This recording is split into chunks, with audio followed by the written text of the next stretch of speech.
అమ్మవారి చూపులు ఎంత దిశల వరకు పడ్డాయో అంతవరకు దరిద్రములన్నీ తొలగిపోయి అందరూ ఆనందమును పొందారు. లక్ష్మీదేవి జన్మించింది ఆనాడు పాలసముద్రం దగ్గర ఉత్సవం జరిగినట్టు జరుగుతోంది.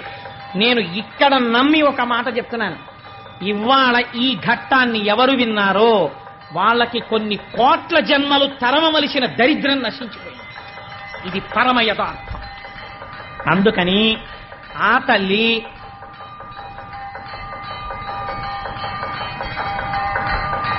ఒక్కసారి మీ అందరూ కూడా మానసికంగా అదిగో అక్కడ ఆ నీరాజనాన్ని తీసుకోండి, ఒక్కసారి అది కళ్ళకద్దుకుని నమస్కారం చేసుకోండి.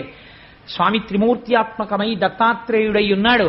చక్కటి జేగంటలు మోగే ఈ దేవాలయంలోను అటువంటి పరమ పవిత్రమైనటువంటి లక్ష్మీదేవి యొక్క ఆవిర్భావము జరిగింది. ఇంకా దేవే